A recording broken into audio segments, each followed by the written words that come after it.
Yes! Oh, man. You guys are in for a treat today. I got Keas from the BAK Talk Brothers in. Keas, what is up, brother? Hey, Dan. Good to be back again. Oh, man. Thank you very much for joining me. It's 6 days from now. We start the continuation of Dynasty. By the way, for those of you who don't know, Keas is rocking a Jason Dunn jersey. And Jason Dunn, former Chiefs tight end, one of the greatest blocking tight ends in NFL history. Is he the host of Chiefs Concerns, or is he a guest, or how's that? Yeah, he's a co-host with Marcus Dash. It's their show. It's actually a good show. I was tickled pink when he followed me on Twitter. It's like, oh man, I got Jason Dunn, but Keas was lucky enough to get him to actually be on his show one time, and Keas was fantastic as always. So you guys are in for a treat today because I'm going to give you my NFL predictions. I'm going to give you my AFC and NFC prediction, and I'm going to tell you who's going to be in the Super Bowl. And Keas is going to let me know that he agrees with every single one of my picks. We talked about it before we went on the air, and he's like, Dan, you nailed it perfectly. You're going to ruin the season for everyone. So before we do that, I want to talk a little about week 3, preseason week 3, especially for the Chiefs. It was one of the best games I've ever seen. I was really surprised because Cleveland kept their starters in, what was it, halfway through the second quarter, something like that? Yeah, it felt like 4 or 5 drives Deshaun was in. Yeah, it was really weird. They kept their starters in for a really long time. The Chiefs, I think, just had their starters in for the first drive. That was about it. It was really surprised. So obviously Cleveland jumped out to a big lead, but then the Chiefs' second and third string unit mounted a really great comeback, and it resulted in one player in particular. I'm going to butcher his name, Chris Olanquin, something like that. Doken or something like that. Doken. If you're not familiar with him, 7th round pick out of South Dakota State, drafted by Pittsburgh, was released. Now, keep in mind, he did get cut, but he got re-signed on the practice squad. But what was really surprising is that the Chiefs, instead of using their backup quarterback, Blaine Gabbert, they went with Shane Burchell, and he ended up getting cut. And I wonder, this is my personal opinion, I think that if he played better, he wouldn't have gotten cut. That's just my opinion. There were a few cuts that were made, and I think that they lost their job week 3, so it's a little surprising. Keas, what did you notice from the game? Yeah, and I would agree with that assessment. I think that it's not even so much that Blaine Gabbert looked really amazing or anything. It's more, former Chiefs guard Jeff Schwartz. I believe it was Jeff, not Mitch, but I think it was Jeff, pointed out, there were a couple plays that Chiefs offensive linemen, you guys might have seen this play circulating. The specific play was new Chiefs right tackle Juwan Taylor just getting beat really bad, right? And Jeff Schwartz breaks down the play and explains to all the rest of us non-NFL players with non-NFL intelligence that what we were seeing there was a matter of Shane Buechele not having a cadence like Patrick Mahomes and that throwing off Juwan Taylor, which I'm going to accept because Jeff Schwartz is smarter than I am. I believe that's the name of his YouTube channel anyway.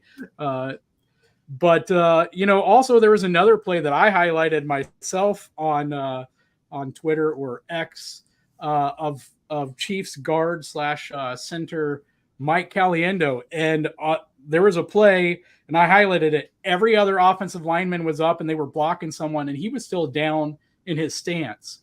So I think some of the backup quarterbacks, the cadence is obviously different, and that plays a part in it. And so I'm gonna accept what Jeff said as this explanation, because remember, Juwan Taylor the guy who everybody's crying every single week, along with the Eagles right tackle.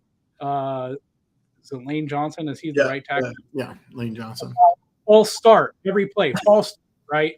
Jawan Taylor has such a fast full step like Lane Johnson, right? And so he wasn't even moving yet when everybody else was moving. Completely uncharacteristic.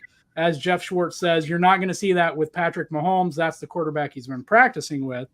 But yeah, so I don't know how much that kind of stuff hurt Shane Buechele, but and I'm a big Shane Buechele fan. You know that, Dan. Yeah. I've said the last 3 years, he's going to be on the roster. He's going to be on the practice squad. They're going to keep him around last 2-3 years. But game 3, it became clear that there wasn't a lot of difference between Shane Buechele and Chris Oladokun. Oladokun. All right, I think I can get that. I think that's right. Yeah.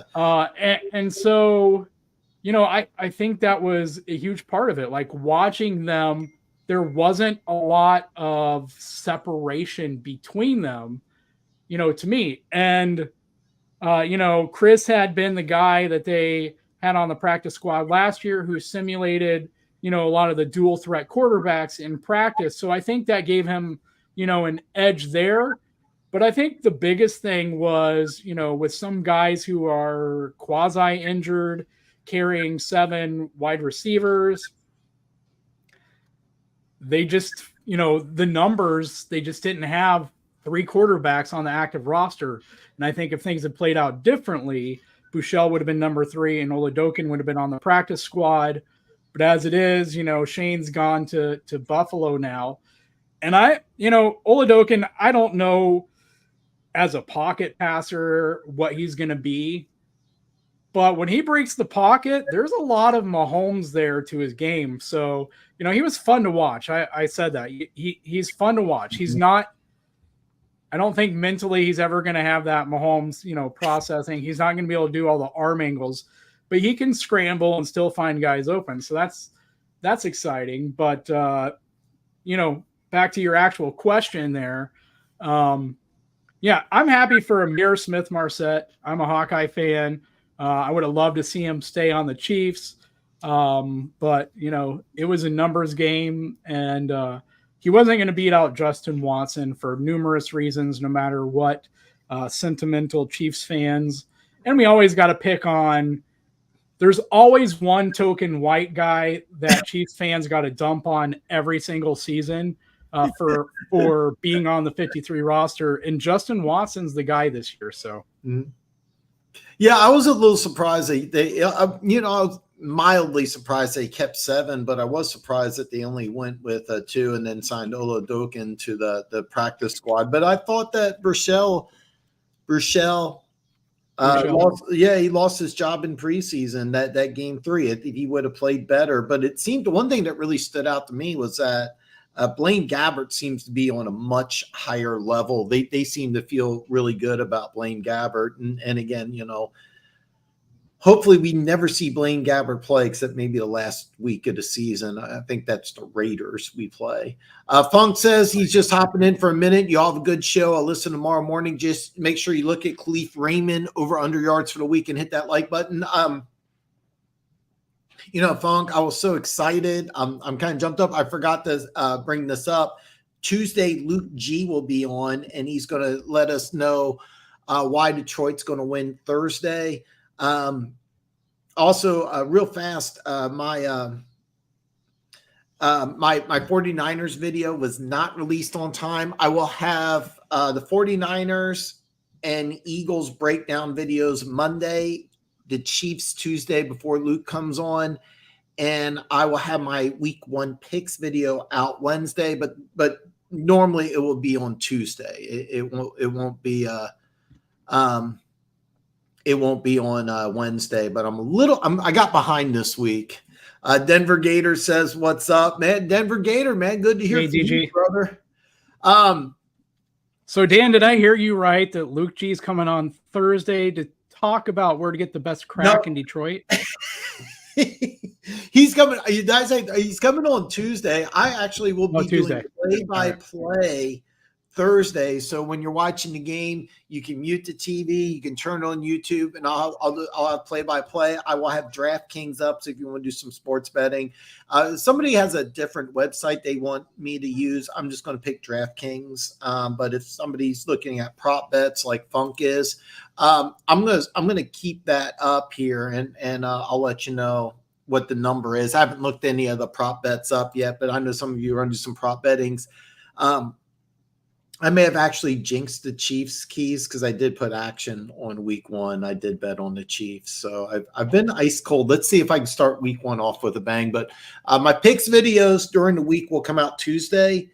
This week, it's going to be Wednesday because my preview videos are a little backed up. And I apologize. I was just complaining to Keys that I'm busy. And he goes, Dan, I have 8 kids, so shut up. You have no excuse. That's exactly what he said. So, Keys, a very important question I have to ask you.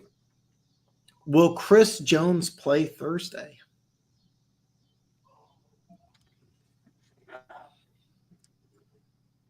I hate prediction questions.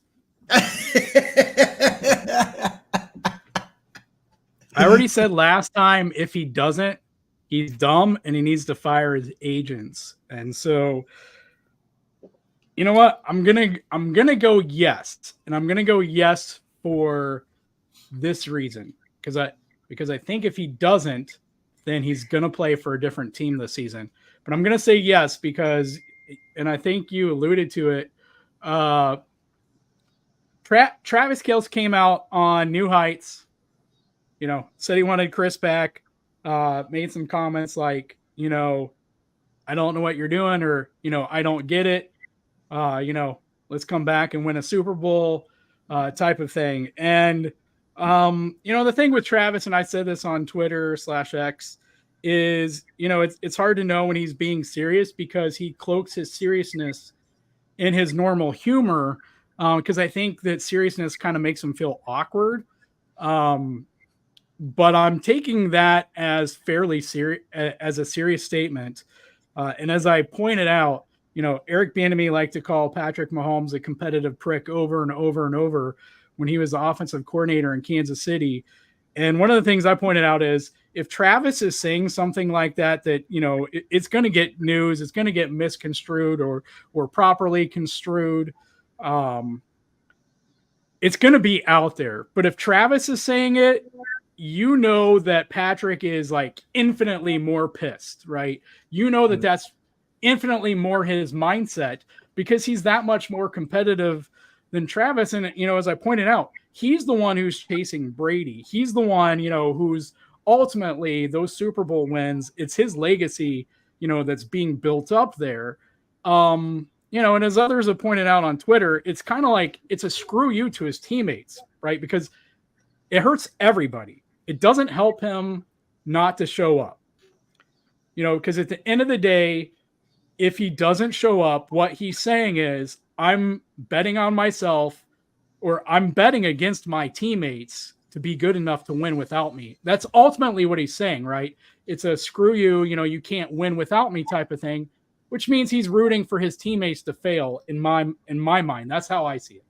You know, it's kind of funny. I don't know if you saw, but TJ Hawkinson just signed a massive deal, which puts Kelce at the number 4 on the tight end pay. And you know, so you're talking about Chris Jones.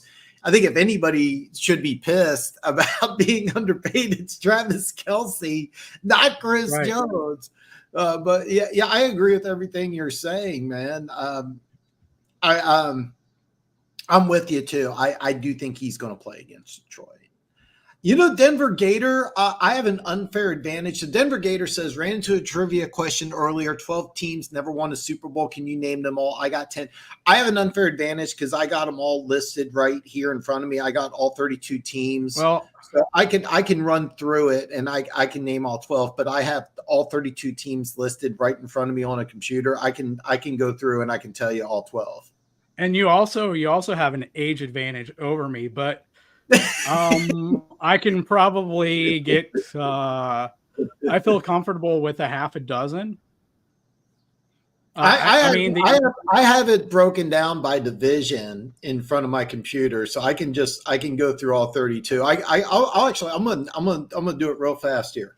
Chargers. Here, let me ask you. I was gonna say Chargers. Here, all right. You can tell me where I'm wrong here. So Chargers is what I was gonna say in the AFC West. In the North, you have the Browns and Bengals. Yep. All right. That's 3. All right, so AFC East, Bills. Yep. So we got 4. All right. Let's see who else we have there. Let's go AFC here. So you got 3 divisions. So go to the 4th division because I think you'll get a few there. All right. Well, clearly you have the Texans, unless you're counting the Chiefs back when they were the Texans. Yeah. So that's we're at 5 so far. All right. Let's see here. Jags? Yeah, Jags is 6. All right.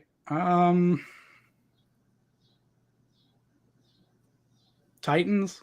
We're going. All right. It doesn't matter. The Houston Oilers didn't win one either. All right. Let's see. All right. So I'm over to the NFC, whether I'm right or wrong. Mm-hmm. See, this is a hard part. Are we counting like moves? Like, I know the Cardinals haven't won when they were in Arizona. No, they haven't won. Period. So that's 8. So we're at 8. Say they lost to the Steelers when. All right. So, let's see. Seahawks. Seahawks is 9. All right. No. Seahawks won. Okay. Seahawks won 1. I'm sorry. All right. So I'm trying to give them credit here for 1. I forgot. That's on me. That's on me. All right. Lions. Gators. By the way, Denver Gators mad about that. Because I do remember that 43-8 stomping of the Broncos. Oh, I forgot. I know. You kind of forget about that. I know Denver. Legion of Doom. Yes. Okay, so Detroit would be 9 if I'm doing my math. Okay. Right. All right. Let's see. Chiefs played Vikings in Super Bowl 4. Have the Vikings won one though? No, they have not. So that's all right. So can Keas get the other 2? And I know the other 2. Okay, let's see. Let's see if Keas can get it. Okay, well, I know the Eagles and Giants and Cowboys have. Mm-hmm. I'm going to hold off on the Redskins / Commanders / Washington football team because that might have been before I was born. Let's see. Let's go to the NFC South. Ding, ding, ding. I shouldn't have done that, but yeah. All right, so I know Bucks and Saints have. All right, so Falcons. That's 11. All right, so let's see. I wiped out the West. So that's got to leave. You're so close. You're actually right there, Keas. You're right there. Yeah, I'm blanking on the 4th team in the South for some reason. Yeah, come on. That's it. I'm gonna give it to you. It's the Carolina. Yeah, because it's not. There we go. All right. So that's 12. Yeah. So it took a tag team Denver Gator, but we DP'd it. So we went ahead and got it down. But man, that's a great trivia question. I literally have every division broken down because I'm going to give you all 8 divisions, how I have them ranked. I tried to put a visual aid together. I wasn't able to do so. So I'm going to have to go over all 8 divisions without the help of the visual aid. But before I do that, I do want to give you my prediction. And if you've been watching my picks videos, you already know this, but I'm going to give you my MVP and Defensive Player of the Year. And Keas, of course, 100% agrees with me on both of these. My Defensive Player of the Year is going to be Micah Parsons. He's finished 2nd the last 2 years. he was a guy I knew was a physical freak. I didn't think it would translate into the pro level, but what Dan Quinn's done with him has just been amazing. He was not that far behind Nick Bosa in the MVP or defensive MVP voting last year. So I think this year he gets it. He wins defensive MVP. My NFL MVP is Trevor Lawrence, and that's a big underdog. Last time I looked, it was a 15-1 dog. I think he's like 5th or 6th in a lot of voting. And the reason why is that I'm gonna let you in on a secret. I have Jacksonville winning the AFC South. I think they win it pretty easily, and I think he's going to put up some really big numbers. And I think it all starts from coming back 27-0 in the playoffs and winning that game. I think his game is just going to rise to new heights. So yeah, you're adding Calvin Ridley, so exactly. Denver Gator says I missed the Bengals and Falcons. That was no visual aids brain. Yeah, I know. I have all 32 teams up, so I have them broken down by division, so it's a lot easier. If you do it off the top of your head, it's really hard. But yeah, both the Bengals and Falcons. The Bengals went to Super Bowl 16 and 23. 23 was Ickey Woods one. That was actually a really and 56. 56. 55, 56. Yeah, you're right. Bengals, Rams. Yeah, I can't believe I forgot about that one. See, I think every Chiefs fan knows Bengals and Bills simply because their fan bases talk so much trash, and it's so easy to just say, "Hey, you never won a Super Bowl, so shut the hell up." Yeah, right. I can't believe it's funny. I nailed 16 and 23, just bam and bam. But like, what was it, 56? I just had a brain freeze on for some weird reason. And then the Falcons, of course, had the 28-3 game, one of the greatest games I've ever seen in my life. And then, with John Elway's final game, I don't know the Super Bowl 38, maybe, but yeah. Those two Super Bowl losses, but if you have all the teams in front of you, it's a little easier. But yeah, it's great trivia question. My MVP is going to be Trevor Lawrence. If you're looking to put some action down, when I did my video, I think you can get 15, 16-1 odds. Micah Parsons with Nick Bosa holding out, I think he's favored or TJ Watt's favored. I'm not really sure, but those are my MVP candidates. Of course, a lot of Chiefs fans might not be happy the fact that I didn't pick Mahomes, but it's hard. It's hard to win back-to-back MVPs. It's really hard to win back-to-back MVPs. I'm going to ruin the NFL season for everybody. I'm going to predict all 8 divisions. I'm going to start off with the AFC. The one thing is that I think me and Keas, I'm like 80-something% sure me and Keas are going to agree with this one.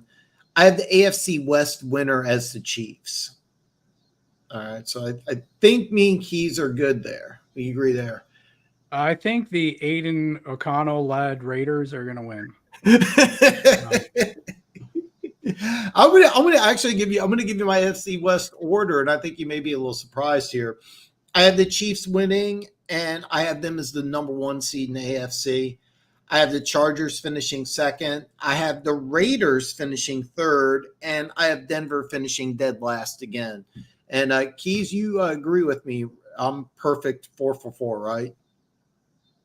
Yeah, no, see, here's the thing. When I told you before show, I agreed with you. That's because we wanted to spring this intervention on you, Dan, and talk about your Coke prop. No, actually, I think I would put Denver at least 3rd, and you can make an argument for 2nd, but I'm going to go at least 3rd because, I always go head coach quarterback combo.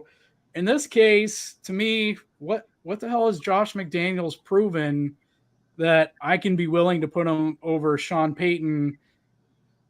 And yeah, if they have a healthy Jimmy Garoppolo, Kyle Shanahan was able to to do decent things with him. And we don't know what Russ is cooking this year yet, or at least what cookbook he's cooking out of.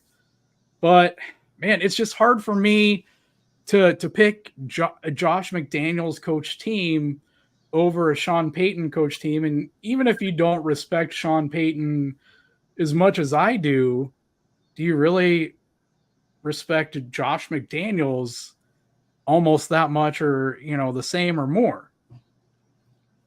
I just don't see Russell Wilson and Sean Payton working. And another thing is I see Denver with 3 defensive coordinators in 3 years. I think the defense will continue to drop while the offense stays stagnant.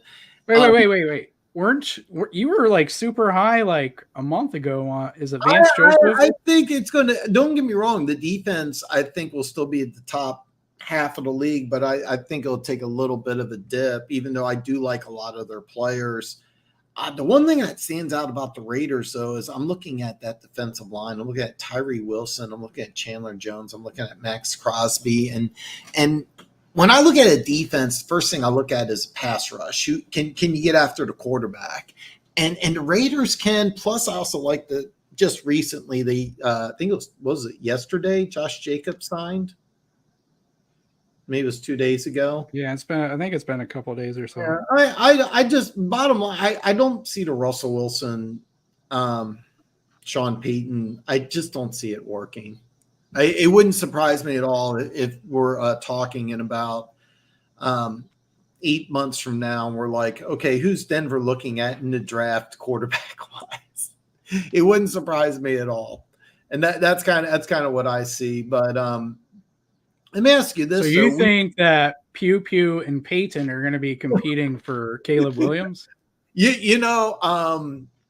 I'm going to give you, I'm going to give you a surprise pick for number 1, who's going to have the number 1 pick in the draft, and it may floor you, because it's going to be the next division I want to talk about. But I think it could be the Indianapolis Colts.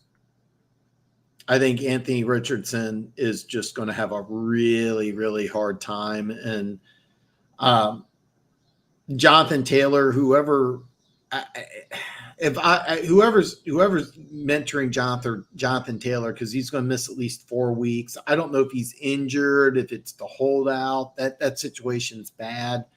I would just tell him, listen, just play your heart out, and worry about it after the season. But I think the Colts could be the worst team in football. Arizona does look like they're tanking. Like they're just racking up draft picks. It reminds me a lot of what Miami did. What was it, 4 years ago? Remember tank for Tua? They got rid of Minkah Fitzpatrick, Laramie Tunzi. They got rid of somebody else too. And they were just dropping players, getting all these draft picks. The tank for Tua talk was rampant, and it just didn't. I mean, Flores had 2 winning seasons after that quote unquote tank job, but I don't think he was ever successful. I know one season I think he went 10-6. The other one was 9-7. I think he went to the playoffs one of those years, just spitballing. But the question I wanted to ask you, though, is that we both agree the Chargers are the second best team in the AFC West. I would say so, without seeing, like, Sean and Russ have to show me before I would put them at second. But at least right now on paper, I'm willing to put them third. The Broncos third. But yeah, I put Chargers second. And the one thing I also have is that only the Chiefs, who I have winning the West, make the playoffs. I have the other 3 teams out of the playoffs. And with my scenario, with the Chargers finishing second but not making the playoffs, this would mean that Brandon Staley would be fired. Even if he's 10-7 or 9-8, if the Chargers don't make the playoffs, I think he's gone. And I think at the end of this year, with the Chargers not making the playoffs, I do have him being gone. And it'll be interesting to see what the Chargers do. But that's kind of my prediction. I don't have the Chargers making the playoffs, and I think Staley will get fired for it. The AFC South, dead last. I have the Colts. I had Jacksonville winning the division. They're going to be the 2 seed in the AFC, followed by Tennessee, Houston. And I think the Colts are making such a big mistake throwing Anthony Richardson out there. The second he plays in his first, and I keep in mind preseason, I'm not counting that. When he plays in a real NFL game, it'll be the first game he's ever played in his entire life. He's not the best athlete on the field, and it's a lot different when you're almost every NFL player when they're in high school is the best athlete. Most of them are the best athlete when they're in college, but it doesn't really translate. The only player I can think of, just off the top of my head, best athlete, pure athlete, was Randy Moss, and maybe Deion Sanders. I just think it's going to be a bad situation. But I do think Jacksonville, out of every team here, I think they win the division first. I think they have this division wrapped up like early December. That's just my prediction. Keas, how you feel about this? Jacksonville, Tennessee, Houston, Indianapolis. Yeah, the only ones I could maybe disagree with, I'm not going to, but I could see going either way would be Indy and Houston, but Jacksonville, Tennessee is how I have it played out at the top as well. Yeah, I kind of feel the same way. I have Tennessee just missing the playoffs. One other prediction is that 32 minutes into the show just had a brain freeze. The Kentucky Will Levis. I think Will Levis becomes the starting quarterback sometime this season for Tennessee, and it could be early, it could be late. I think that they're going to maybe move Malik Willis. We'll have to see what happens, but I think sometime during the season, Levis will take over as starting quarterback. I'm going to move on to the AFC North, where I have Baltimore winning, and they are the 3 seed. I have Pittsburgh coming in second. They will be the 6 seed. Cincinnati will finish third. They do make the playoffs as the 7 seed. And I have Cleveland finishing in the bottom of that division. And if Cleveland finishes dead last, I'm kind of on the fence with Kevin Stefanski being fired. If Cleveland goes 10-7 and doesn't make the playoffs, I don't know if he keeps his job or not. It'll be kind of interesting to see. But Keas, how do you feel about my AFC North predictions? Yeah, that's going to be a fun one. I know the North and the East are going to be two fun ones because you're going to have a dogfight there. I could see Baltimore or Cincinnati being the top, and I could see if Baltimore's one, I would probably swap Pittsburgh and Cincinnati. But, there's plenty of question marks there with Cincinnati. We both know they lost key pieces on defense. They made an upgrade at left tackle that still in that division can get abused really bad. So, and we don't know how much Joe Burrow is rushing it back. But I think the fact that he did rush back kind of tells you, or at least put pressure, he didn't take it slow. Let's put it that way. Kind of tells you kind of how they feel about the division and how hard it's going to be to get the one or 2 seed this year. So, I can completely see it. I thought Baltimore was going to win last year. And then of course you had the Lamar injury, and you had some other things happen there. New offensive coordinator. So that'll be interesting to see how that one plays out. But I can understand putting Baltimore first. I would put Pittsburgh third, but I get putting them second because I think they're going to be one hell of a rough run team. And I think they're certainly going to be better in the passing game this season as well. And so I think they're going to be fun to watch. I'm looking forward to watching Darnell Washington, plow some guys for that run game. They're going to have at least a fun 12 personnel with Pat Freiermuth and Darnell Washington out there. So, yeah, I don't think any lower than third. I can understand second. I would probably personally put them third simply because Lou Anarumo is still Lou Anarumo, and Joe Burrow still has Chase, Higgins, and Boyd. So, that makes it really hard to go out and compete with. So, no, I really struggled with that with Pittsburgh because I have Pittsburgh the 6th seed and Cincinnati the 7. So I have 3 teams from the North getting into the playoffs, and I thought about flipping them. And Lou Amaruno, I'm going to butcher the name. He's a defensive backs coach, so I have a lot of confidence that he's going to do a good job. But losing both safeties was kind of the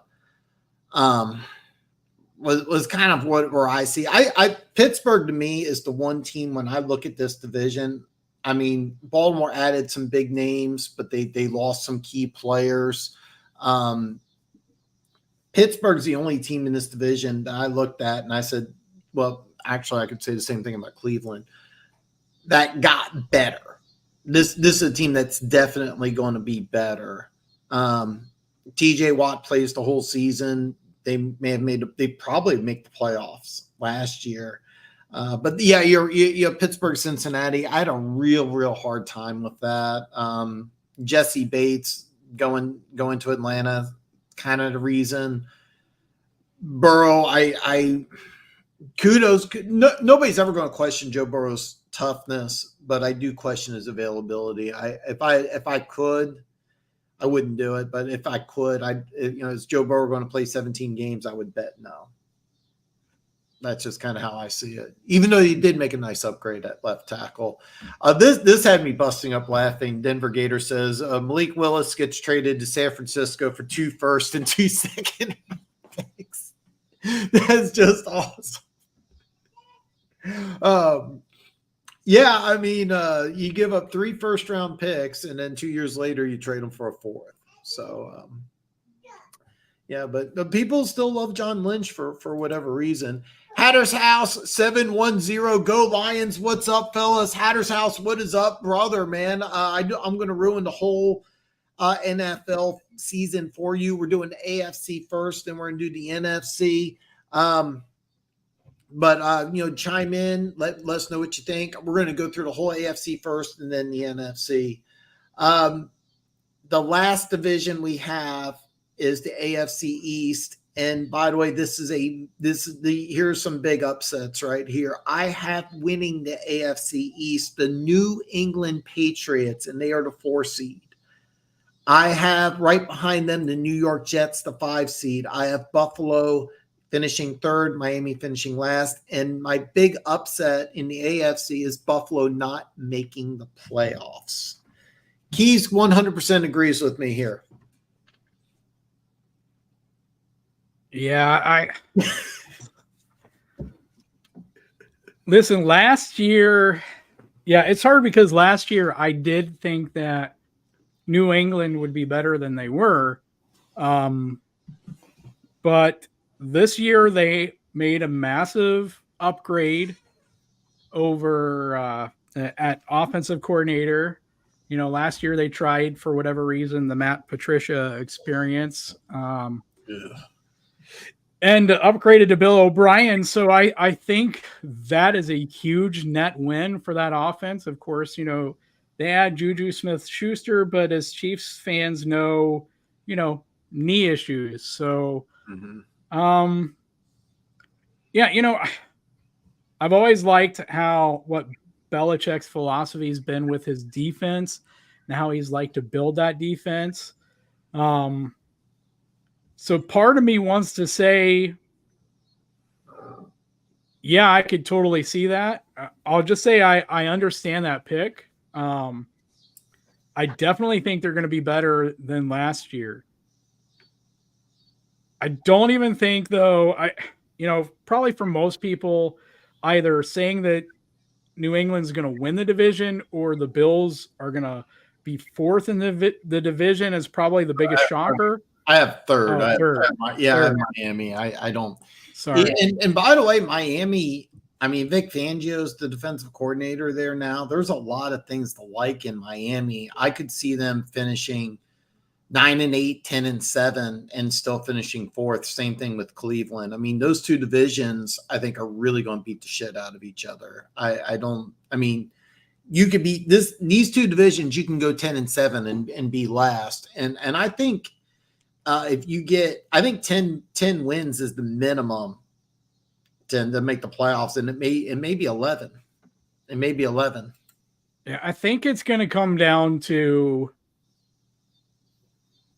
two things, and they both involve Tua. I think one, his health, obviously. Number two, I think, is going to be his ability to actually throw outside the numbers. I don't think I have it flipped with Tua. The biggest thing right now, from last season, obviously, was the health, but also the inability to keep leads, which I'm expecting Fangio to do some tremendous work with there. I'm expecting him to screw with Josh Allen the way, he tried to screw with Patrick Mahomes when he was Broncos head coach. The problem wasn't necessarily his defensive acumen when he was in Denver. It's just, some of those head coaching, parts of it. So I think it comes down to those two things. Can Tua force defenses, because they could just set on his weaknesses last year when he was playing. But you still have a hell of an offense that you have to stop. And you still have an offense that has Tyreek Hill and Jalen Waddle. And those two guys are they're just physical freaks that they're going to be in every game. I haven't seen anything that told me that Mike McDaniel's a bad head coach as far as being a head coach, doing those head coaching things. So I think the Vic Fangio addition is big. The thing is every team on paper, with the exception of New England, who I'm still higher on paper, they're all big dogs. The Jets were a lot like Denver was 2, 3, 4 years ago. They just need a quarterback. They have a great defense. They just need a quarterback. They have the offensive weapons. They just need a quarterback. I don't know what's going to happen there. If you want to, anyone out there who wants to put the Jets first, I get it. If you want to put them as low as third, hey, I get it. I got to see something out of them before I have any freaking idea what that team is going to be. But yeah, I'm higher on the Dolphins than you are. I think we're both fairly high on New England, and so we're in agreement there. And if you want to put the Bills third or fourth, I could buy that, especially with, Sean McDermott is now doing defensive duties as well with Leslie Frazier out. Obviously, they added their tight end. They're trying to, copycat what the Chiefs are doing as much as they can. How is Josh Allen healed up? How's he going to move on from one girlfriend to the next girlfriend? How's that going to go, in season? Because those game day, those game week dynamics are different now. He's got a different girlfriend who, she's about ready to go through it. So that's kind of a joke, but still, you never know. So yeah, I think I would, man, it's hard because there's 2 or 3 teams that I would put at 1. I just got to see. That AFC East, I mean, there really is no wrong answer in my opinion. I would say Miami. I would be surprised if somebody took, but New England's a surprise. I love the defense. Denver Gator puts in Mac Jones as the only quarterback on the roster. They signed Matt Corral. Kind of an interesting story. It's something I'm going to kind of rant on this a little bit. For those of you who don't know, he was Ole Miss quarterback, Heisman candidate, didn't put up the great numbers. They had like a loss or two, but was really, really looking like a first-round pick, and he played in the Sugar Bowl. And what happened his first quarter Sugar Bowl, gets hit, blows out his ACL. And it's something that has been a trend where if you're even close to a first round pick, you sit out the bowl game. And I love that Matt Corral was playing Corral, Corral. So I'm getting the name wrong. And this is something that's been happening. More and more players are sitting out of bowl games because of this. And I was so happy because I was like, man, I can't wait. This is going to be a great game. And first drive of the game, he gets hit, goes down, blows out his ACL, and cost himself a lot of money being a third round pick. But apparently he didn't develop because he was cut by Carolina. Now, Carolina, in all fairness, they're just, if you were drafted by Matt Rule, they're just getting rid of you. They don't care. But he did sign with New England, and I think it's a pretty good pickup, to be honest with you, from New England. Mr. Cactus, I don't recognize it. But it's a cool wolf. If you're new, make sure you hit that subscribe button. But Mr. Cactus says, hi, Daniel. So, man, hi, Mr. Cactus, back, man. So yeah, I got New England at 4, and the Jets at 5. So here's my AFC playoff picture: 2 versus 7. In my playoffs is Cincinnati traveling to Jacksonville. And Keas, are you ready for this? Cincinnati will pull off the upset in the playoffs. They will knock off the number 2 Jacksonville Jaguars in Jacksonville. Baltimore will beat Pittsburgh, battle 3 versus 6. AFC North battle, going to be a good game. AFC East battle, the Jets will be the 5 seed. New England will be the 4 seed. I go nuts here because I got the Jets beating Bill Belichick in the playoffs. So I have Cincinnati in an upset over Jacksonville. I have Baltimore over Pittsburgh, and the Jets not winning the East, but winning in the playoffs. So yeah, it's crazy. I'm kind of nuts here. So Keas, what are your thoughts on my fantastic upsets in the playoffs? Yeah, I think I would want to go with Jacksonville over the Bengals, simply because, Andy and Doug are friends. So, and the offenses are so similar, but it's kind of one of those, hey, I'm gonna give you some advice on how to prepare for Lou Anarumo, type of things that we might have seen from Doug a year or two, for Kansas City, themselves. So, I don't know. I think that they could do it. And you're at home. That Jacksonville crowd is going to be pumped up. I don't know what Jacksonville Stadium, I can't think of the name of it right now, but it doesn't have anything that they can put Burrow into.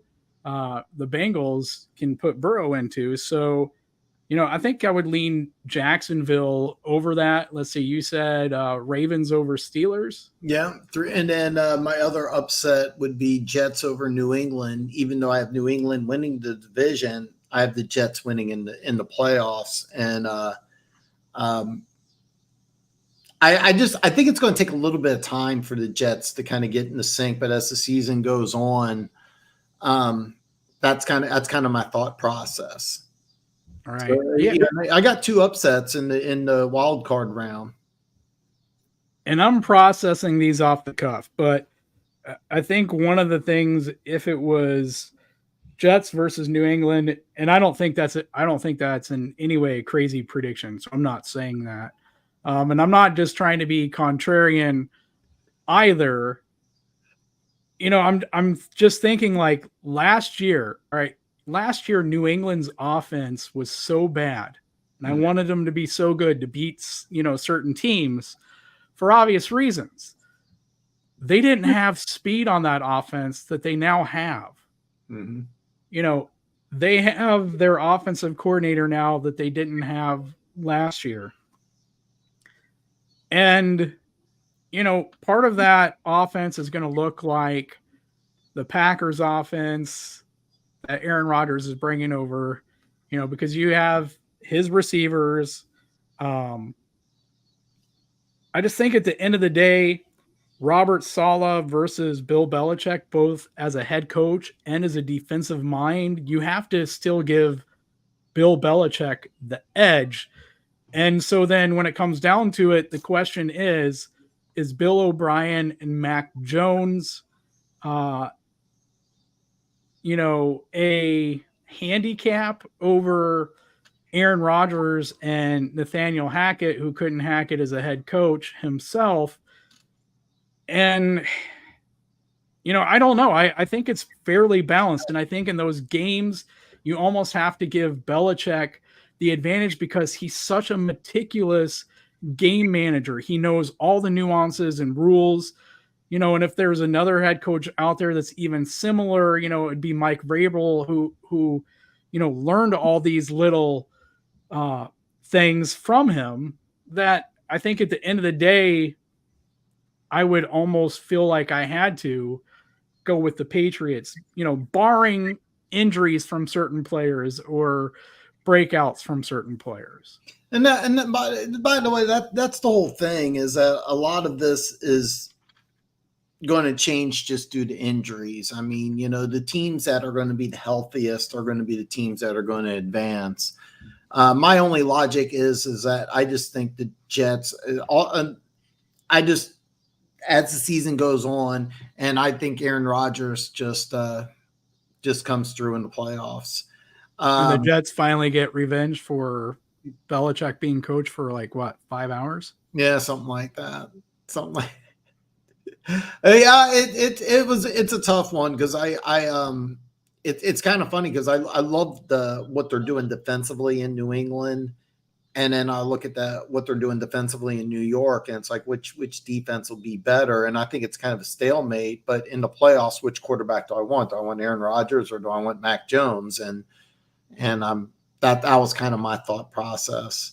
That's 100% legit too. Yeah, and it's going to be. By the way, in the way these playoffs are set up, is 2 divisional wildcard games. And I mean, these would be great games too. I mean, New England. The NFL would love to see New England and New York play in the playoffs, and Baltimore, Pittsburgh is ratings junkie, and Cincinnati, just the success that they have. That's how I have it. But in the AFC divisional round, I have Cincinnati will travel to Kansas City. I know you're going to be a little shocked by this, Keas. I have the Chiefs winning against the Bengals, and then the Jets will travel to Baltimore. And I have another upset. I have the Jets advancing. Baltimore beats Pittsburgh, but the Jets will travel to Baltimore, and they will win on the road. So I have the Jets beating New England, then they beat Baltimore. Now, I know your playoff scenario would be a little different.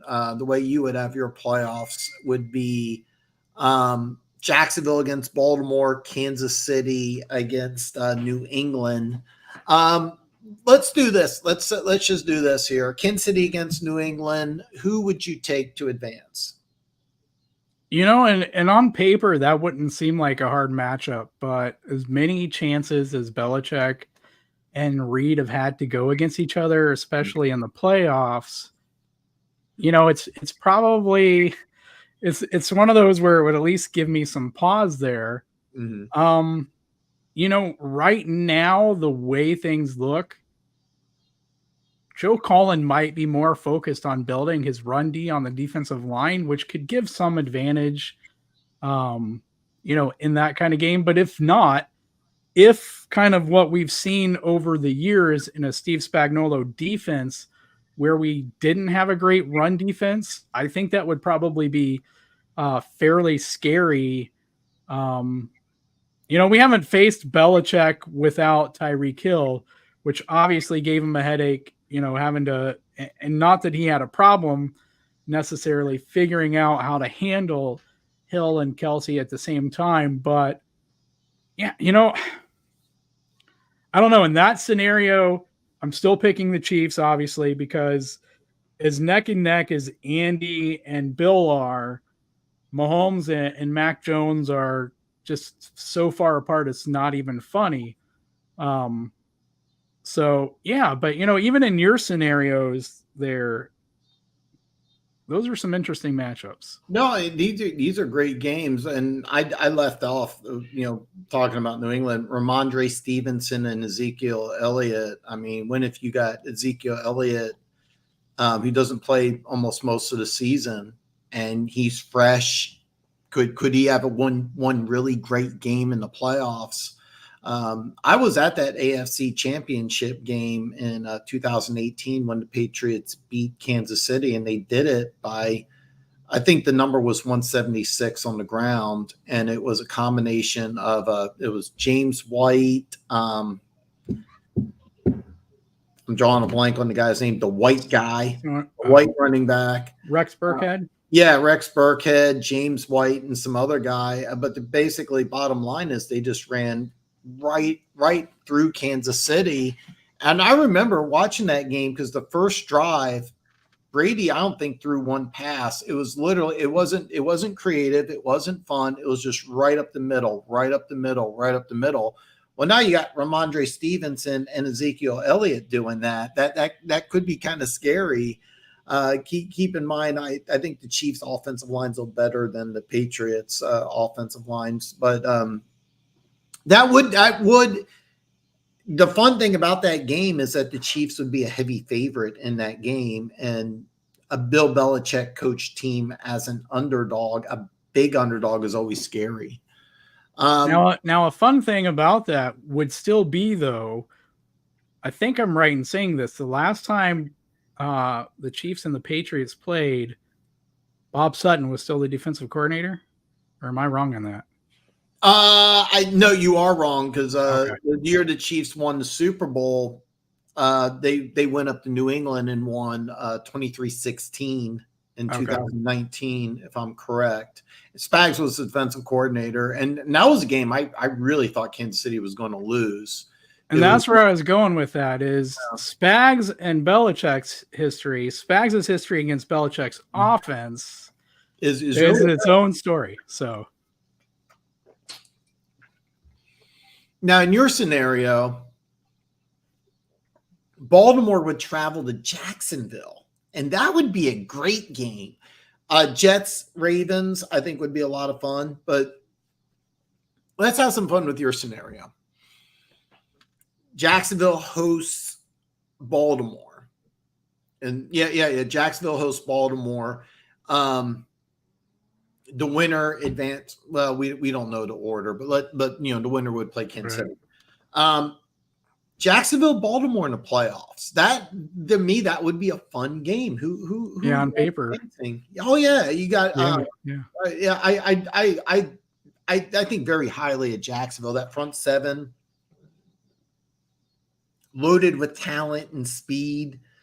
I think secondary has a few questions, but it would be a great matchup because I'm assuming Baltimore's still going to be a run heavy team.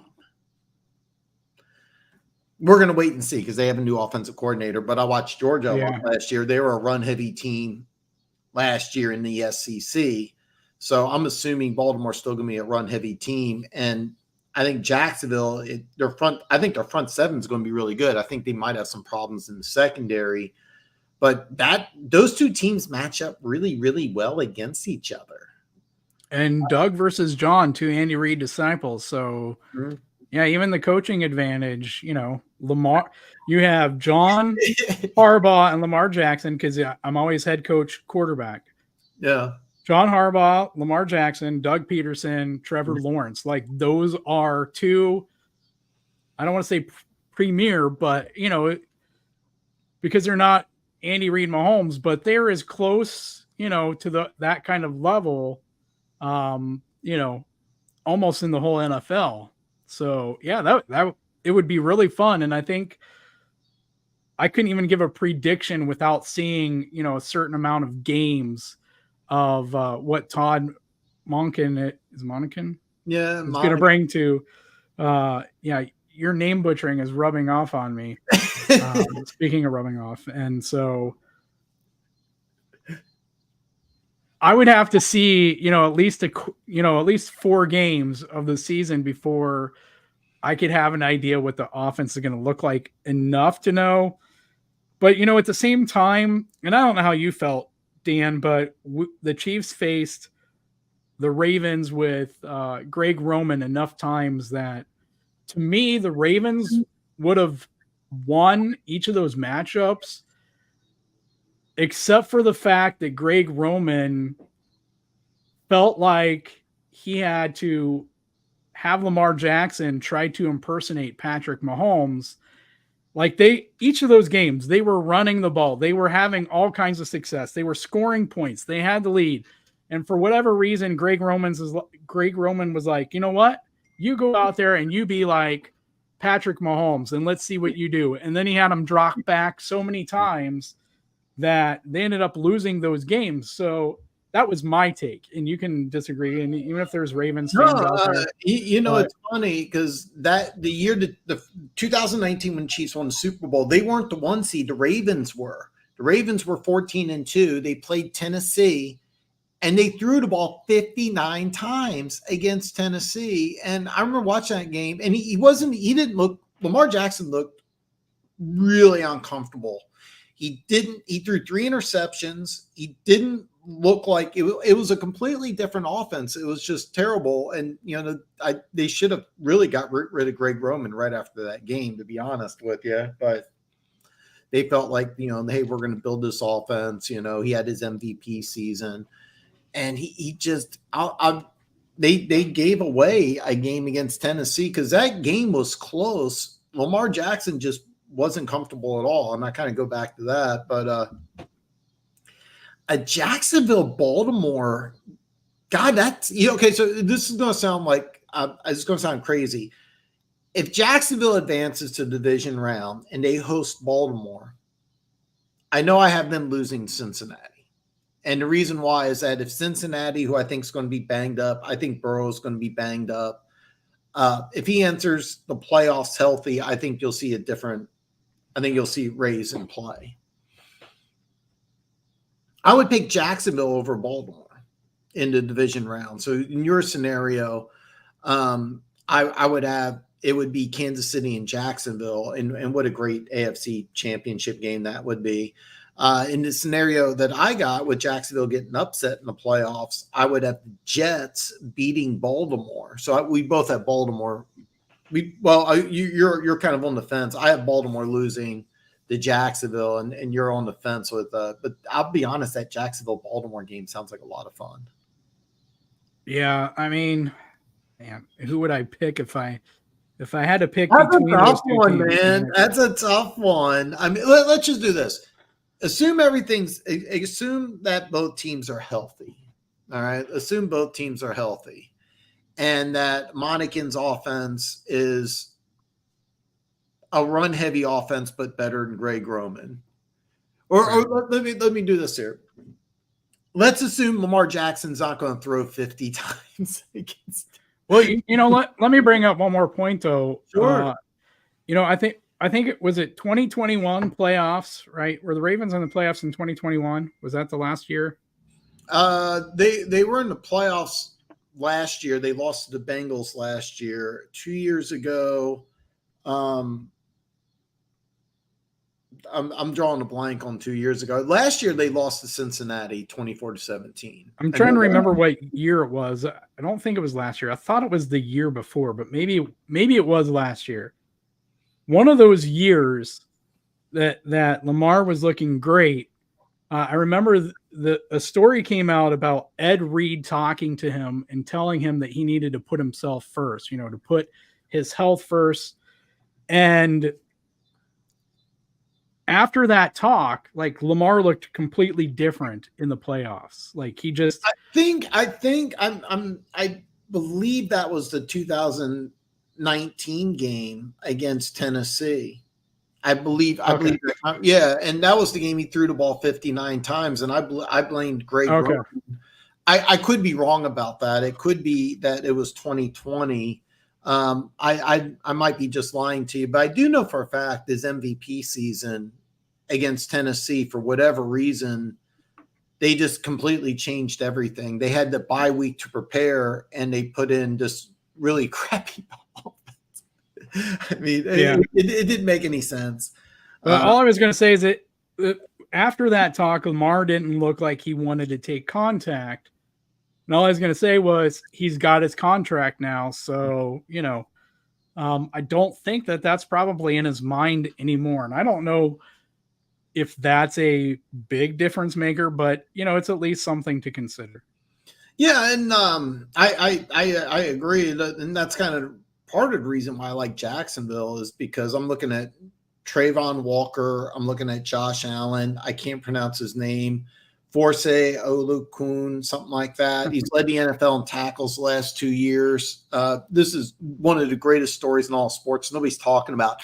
A 6th-round pick out of Yale makes the team, gets a chance to start, and leads the NFL in tackles 2 straight years. And nobody talks about this guy. One of my draft crushes, Devin Lloyd, would have been maybe defensive rookie of the year if it wasn't for Sauce Gardner. Had something like 109 tackles and a couple picks in his own right. Played fantastic.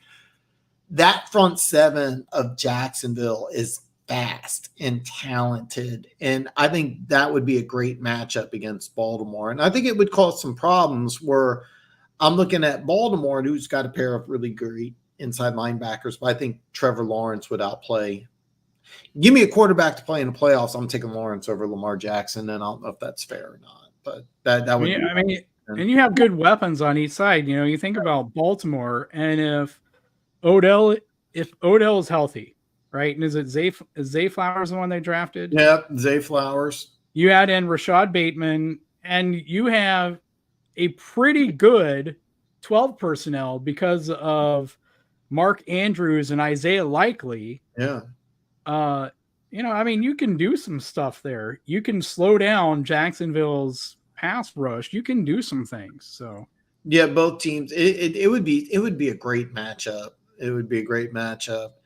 So which team you got, Keys? It's a tough one. I like I said, I don't want to influence you. I got Jacksonville, but it's tough. I'll take Jacksonville because I trust Doug more than John. I haven't seen John do it. I've seen John get there to the playoffs. I haven't seen him go to the level that Doug has. So for me, I think that's the difference maker. All right. I like it. So in my scenario, the AFC Championship game would be Kansas City hosting the New York Jets. In a key scenario, it would be Kansas City and Jacksonville.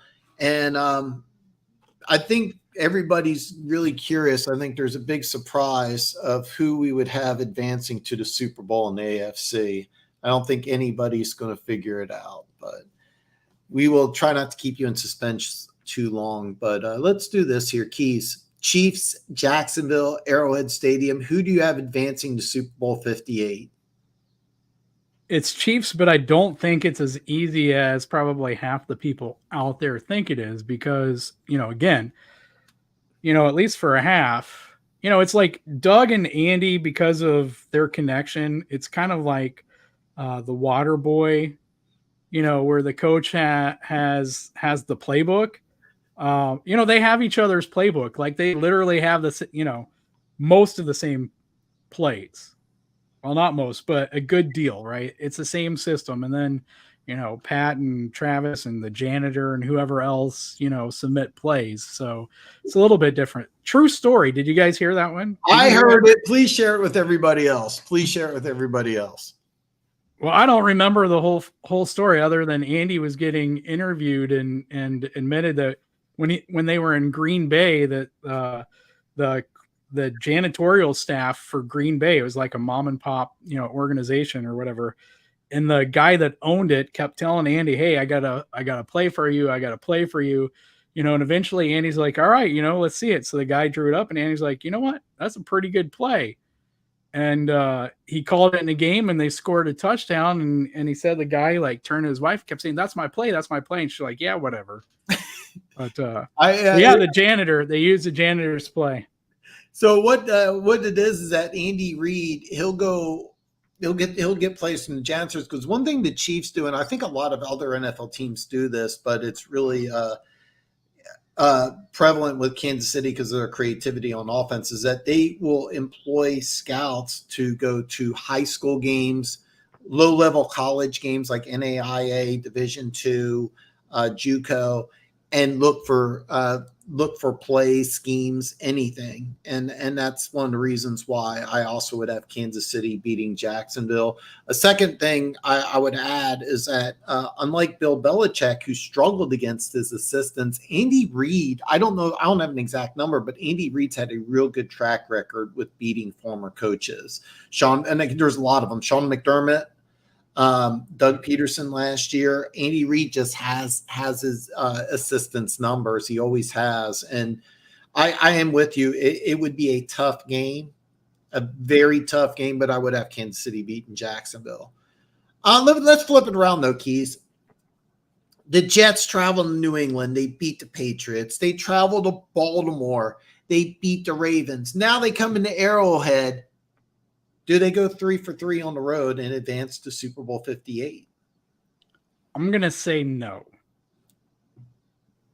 By the way, how much money would State Farm pay to have a Rodgers-Mahomes AFC championship game? I mean, and so for all of you that believe the NFL is rigged, I mean, I'm pretty much writing it out right here. I got the storyline. It's Rodgers, Mahomes, and the AFC conference championship game. You couldn't ask for a better storyline than that.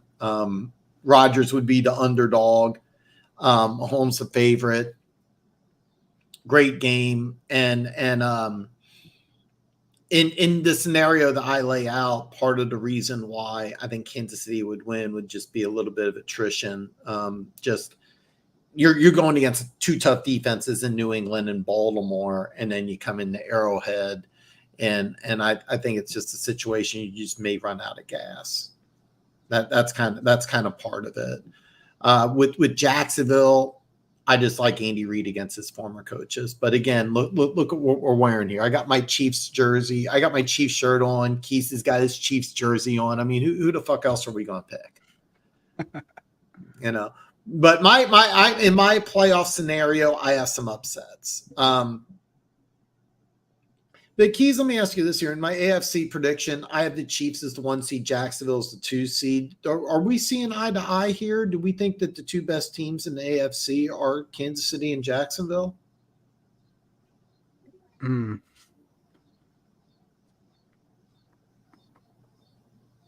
That's a really good question because, I mean, I think the only other team that you could throw in there would be Cincinnati if they were healthy.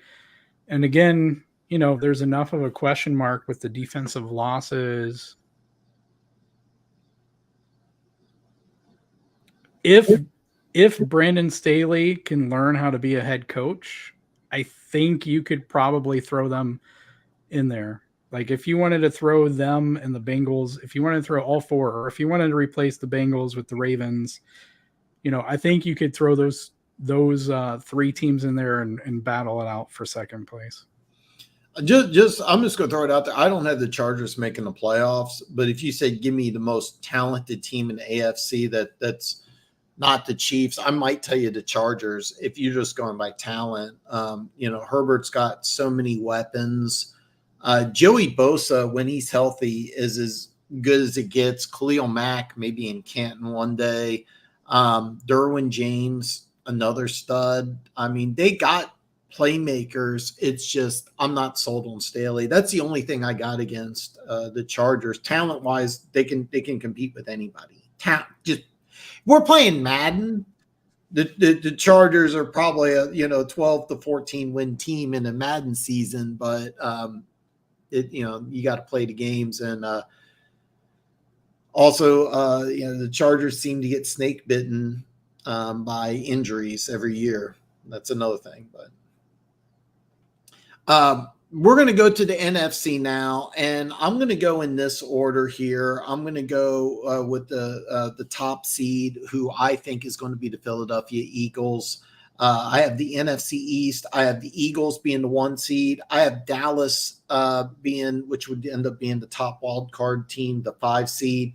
I have Washington finishing 3rd, and I have the Giants finishing last. And one thing I want to say is that even though I have the Cowboys as a wild card team, I think there's a good chance that Philly and Dallas may be the 2 best teams in the NFC. I think that this is going to be a battle, or I think Kansas City and Jacksonville, they're going to win their divisions, I think, pretty early for the most part. I think Philly and Dallas could fight till the final week or 2 of the season. My upset would be I have Washington finishing above the Giants, and I think that Washington's a team I've been saying, like, God, if everything kind of works out, because that defensive line is unbelievable. Can Bieniemy get the offense to mediocre with an unproven talented Sam Howell? Yeah. You know, this might be where we have our biggest disagreement. For me, I think it's going to be, I'm going to go Eagles, Giants, Cowboys, Washington. I almost said whatever they're calling themselves now, but you saw the petition. They want to, I don't even want to say the name. I may get banned from YouTube for it, but whatever they want to call themselves. But anyway, yeah. So I'll tell you why. You know, obviously the Eagles have the talent they have, and then they just added to the talent they had. Not that they didn't lose, you know, anything at all, but at the same time, you know, because they did, and they even lost their offensive coordinator. I don't know anyone other than Cardinals fans who are really trying to delude themselves, you know, as some kind of hopium, that losing Gannon, like, as soon as it happened, you know, Eagles fans were like, this isn't a loss. You know, this is a huge gain for us. You know, so I think that's the easiest one to pick, you know, barring any kind of injuries there for them. But I'm gonna take the Giants second. You know, I think the Darren Waller trade helps Daniel Jones. I wouldn't have paid him what the Giants paid him. But at the same time, I wasn't as low on him as a lot of other people were, because I thought with the talent that he had around him, or lack thereof, that, you know, he looked pretty good to me, especially in his first year in Dable and Kafka's offense. I have a lot of trust and faith in Dable and Kafka, you know, and especially in their ability to be offensive minds. And, you know, I just think adding Waller, I think the defense is good. I'm going to put them at second. And part of that has just as much to do with the fact that I have no faith in Mike McCarthy as either a head coach or a play caller. I completely disrespect Mike McCarthy, and I'm going to throw that out there right now, because that's a lot of it for me. I'm thrilled that they finally got that Tony Pollard is their running back, and they let Zeke go, because I had Tony Pollard in fantasy like 2 years ago, 2 and 3 years ago, and I wanted to pick him up again last year, but I knew that McCarthy was too dumb to start him like he should have. And Zeke, if you're a Chiefs fan, it's like Clyde Edwards-Helaire being the starter. It's exactly what it's like, and it's frustrating, and especially as a fantasy player. So I'm happy that they finally recognized that Tony Pollard, who, you know, if you bothered to look at the analytics, could actually get some positive rushing yards over expected, whereas Zeke Elliott was negative rushing yards over expected, like Clyde Edwards-Helaire. So that's going to help. I don't like Mike. I'm actually, you know, somewhat higher on Kellen Moore than I know you are. So I think that's a step back, and I could be completely wrong. And if I am this year, you know, that's fine. Don't hate me over it, people. But to me, you take a step back with going from Moore to McCarthy. You take a step up going from Pollard to Zeke. Everyone's got their different opinion on Dak and the offense, and I get that. The offensive line is, had some injuries of late. Before they had injuries, it was one of the best offensive lines in the NFL. Nothing against Dan Quinn and that defense because they're great. That's exactly why I got them is one of the best things. I think that what Dan Quinn's doing on defense is but you got to be able to do it on offense now. This isn't the early 2010s and earlier. It is now offense. So, and I mean, you can even look at the Super Bowl and you can look at the top offense and top defense still lost the Super Bowl. Mm-hmm. So, and part of that comes to, head coaching, part of it comes to who has the actual best players overall, and plays the best as a team. But for me, I'm taking the Cowboys at third. And this is no disrespect to EB. It's no disrespect to Sam Howell. I think the offense is going to look better. I'll give you, what you've said about the defense. But one, I think that's a tough division, and I think that's going to be part of their problem. Two, Ron Rivera is the head coach. And just like Mike McCarthy, I don't have a lot of respect for him. The only reason I put them fourth instead of the Cowboys is because I think, as you said, that Cowboys defense is that good. You would be crazy not to. And so that's why they're fourth and Dallas is third, but I'm still putting the Giants ahead of them because of Dable. You add in Waller, year two of Dable, Kafka. I have a hell of a lot of respect for Dable and Kafka. And so that's how I have it. That makes a lot of sense. There's a lot of things about the Giants I like. Out of the four divisions in the NFC, I think the East is going to be the toughest. Even though I have the Giants finishing last, I still think that they could win anywhere from 8 to 10 games. The Giants could finish 9-8, maybe 10-7, and still finish last in this division. I like the Giants. There's a lot of things to like. I'm still not sold on Daniel Jones. My biggest issue with the Giants is I don't think Darren Waller is going to play more than 10 games. It's just he hasn't been able to stay healthy. If you said, hey, Dan, guess what? Darren Waller's going to play 15-plus games this year, I might put the Giants third because I think Waller has to be the number one target. The rest of the receivers. Now, if you watch my draft talks, I had a major man crush on Jalen Hyatt. I really thought he would be great in Kansas City. Gooch isn't here, but if he was, I would remind him about the 5 touchdowns against Alabama. Jalen Hyatt in a different offense, I think would be a lot better than he would in the Giants offense, which by the way, if you're not aware, Mike Kafka, the Giants offensive coordinator, was the Chiefs quarterback coach. He has been mentioned as a head coach candidate. While he was just the quarterback's coach, he is going to be an NFL head coach or college head coach. I don't know if Kafka, for those of you who don't know, he was a college quarterback, played at Northwestern. He may be interested in that Northwestern job next year. That's a story that we didn't go over at all, but we'll kind of bypass that. So we have some disagreement, but both of us agree that Philly is going to win the East. Let me ask you this, Keas. I got Philly as the 1 seed. How do you feel about that?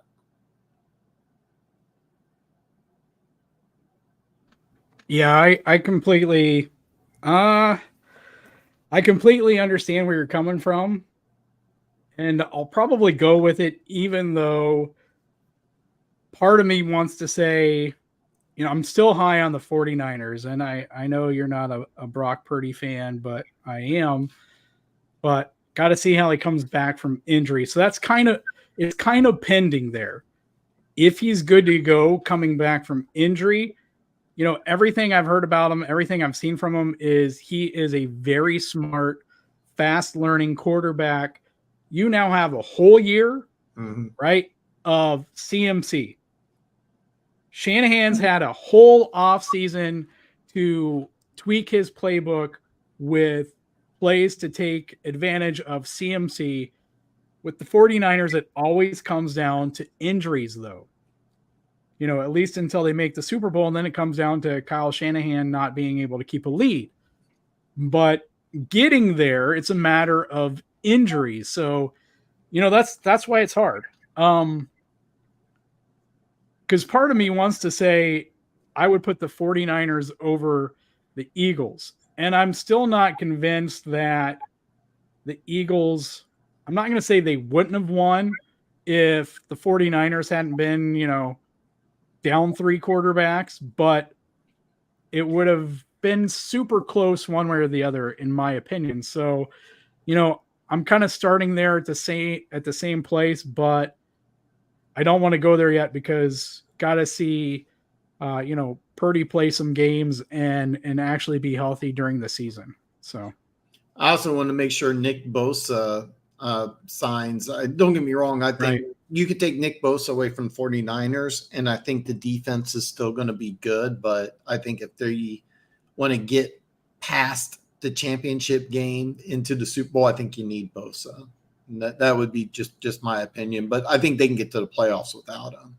Now you flipped Hargrave from the Eagles to the 49ers, so that helps. And I think you have to completely give the 49ers the defensive advantage because of who the defensive coordinators are. Now this is interesting because the 49ers do get a new defensive coordinator in Steve Wilks. And I thought Steve Wilks got kind of a bad deal. I thought he should have. Don't get me wrong. I think very, very high. I'm drawing a blank on his name. The Carolina head coach. Frank Reich. Frank Reich. I think very highly of Frank Reich. I think Steve Wilks should have been the coach. I think he deserved it. He's going to San Francisco. He's going to do a great job. With Philly, I agree with you.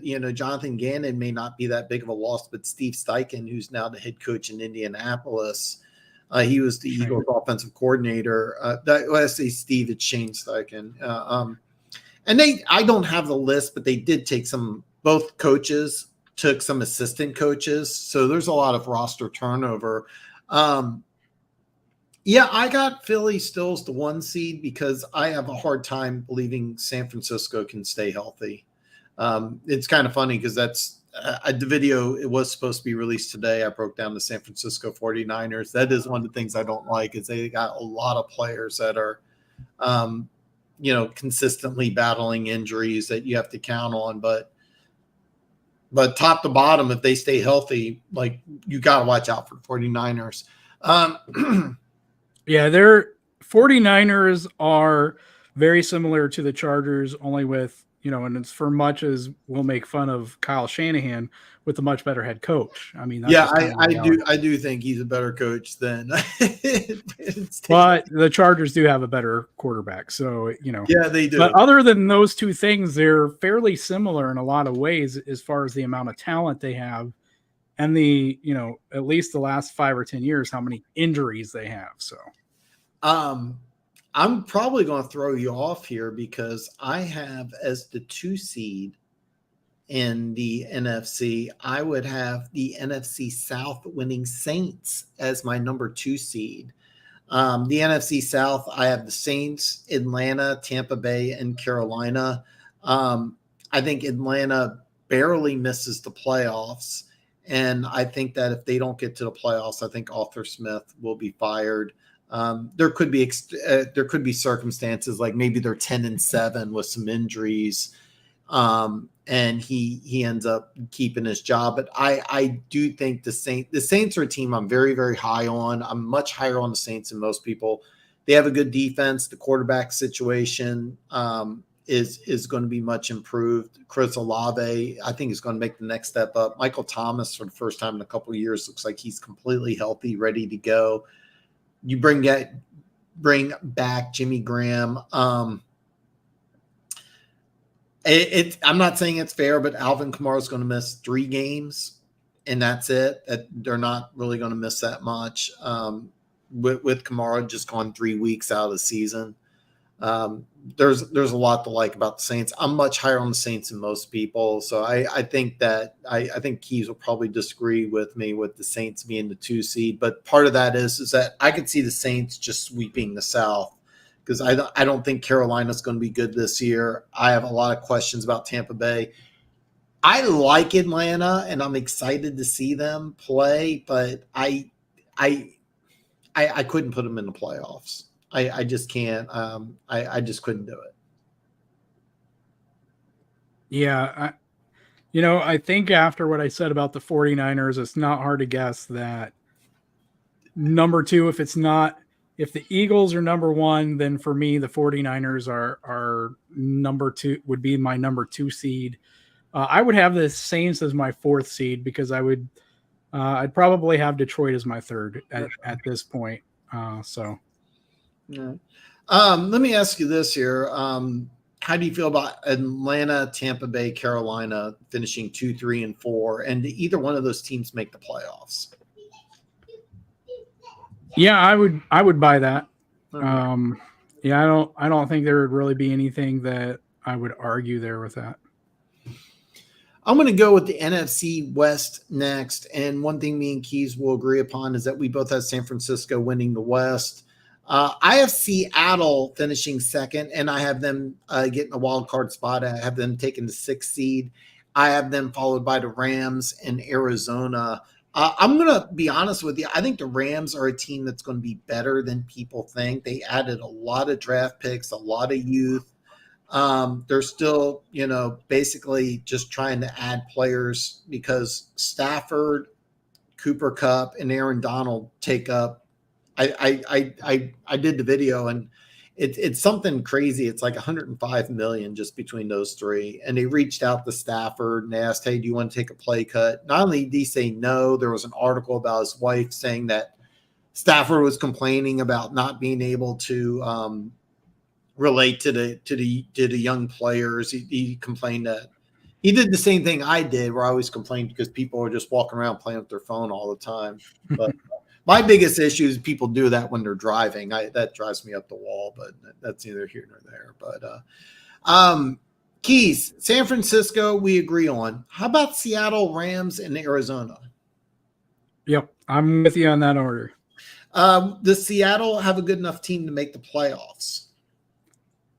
This is a harder question because so I gave you my first 4 seeds.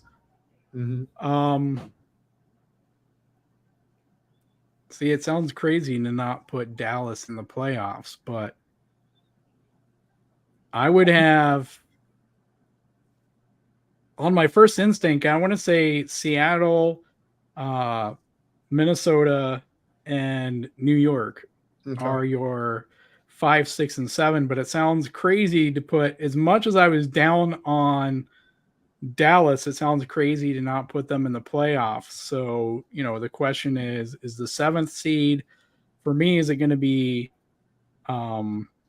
Dallas or is it going to be Seattle? And I'm not sure that I have an answer for that because I do think Seattle is going to be better than they were last year, but also, with their success, I mean, that brings its own, scheduling difficulties. And I don't want to sound like I'm low on Geno Smith, but I do need to see it 2 years in a row. I do think he's a better quarterback, though, than Daniel Jones. So I'll say that. But man, this is hard. I mean, it is because you bring another name freeze. Maybe the greatest middle linebacker of all time comes back to Seattle. Oh, Bobby Wagner. Bobby Wagner comes back to Seattle. Jamal Adams has been ruled out. I believe it's the first 4. I don't know if it's week 1 or the first 4. I have to look that up. I know he's not playing week 1. Jackson Smith-Njigba, the other first-round draft pick, is also out. I know at least 1 week he broke a bone in his wrist, but he will play. There's a lot of talent in Seattle. I'm with you, though. I got to see it again from Geno Smith before I'm all in. It wouldn't surprise me at all if Seattle goes like 8-9 and then has to move heaven and earth to trade and get a quarterback after this year. It also wouldn't surprise me if Geno Smith plays adequately and then Seattle does something. You never know what Seattle's going to do in the draft period, but it'll be interesting to see. But I got to see it again. But I think they're a good enough team to make the playoffs. My final, this is where I think we're going to disagree on, is that the NFC North, I think out of the four divisions, I think the North will be the weakest. And for those of you that don't know, Minnesota and Detroit play each other twice in the final 3 weeks of the season. And I think that's going to determine who wins the division. I got Minnesota winning the North. They would be the 4 seed. I have Detroit as the final spot in the playoffs. They will be the 7 seed. I could I'll be honest with you. I could flip a coin on this, but I got Green Bay and then Chicago finishing 3 and 4. I think both teams are going to be much better than they were last year. Well, I know Chicago will be. Green Bay, I think, will hover around 500, which I'll be honest with you, 8 or 9 wins might get you into the playoffs again, just like it did with Tampa Bay last year. Now, Keas, you got Detroit over Minnesota, which most people do. I'm in a small minority. I like Minnesota to win the division again. Does the NFC North get 2 teams in the playoffs, or do you have 3 teams making it from the East? Because the way I got it, I only have 2 teams in the East, 2 in the West, and 2 in the North.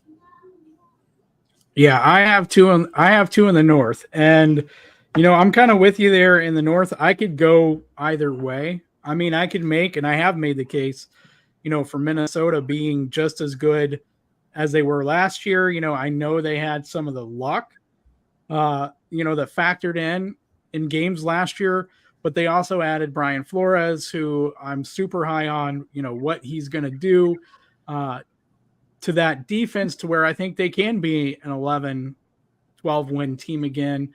You have TJ Hawkinson for a full season now. So I'm and another year in that system. So, I'm right there with you. I think those 2 teams are going to be neck and neck. I have both of them in the playoffs. I am willing to put the Bears ahead of Green Bay, and I'm not surprised between the 2 of us, because last year on my show, when we were talking about head coaches and quarterbacks, I raised the question, is LaFleur that great of a head coach, or is he being drug along by Aaron Rodgers? We're going to find out this year. Hopefully we don't have things pop up to where it's still not fair to judge him on. And I think we will, because to me, Matt LaFleur, Jordan Love is a pretty weak head coach quarterback combo when you take the aggregate of the 2. So, I'm willing to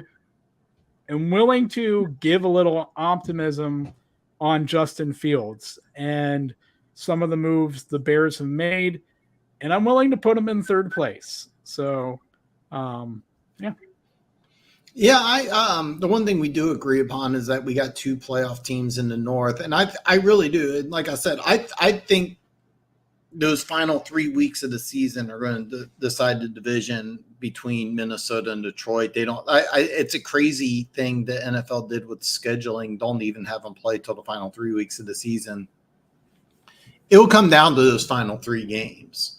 The one thing that I thought Detroit should have done that Minnesota did do is get a new defensive coordinator. If Detroit got Vic Fangio, Brian Flores,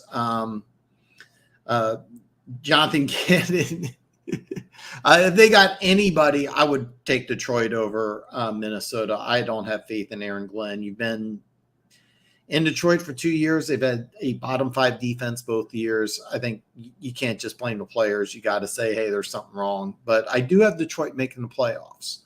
The way I have my playoff seeding is I would have the Saints playing Detroit. So Detroit travels to the Saints, 2 versus 7.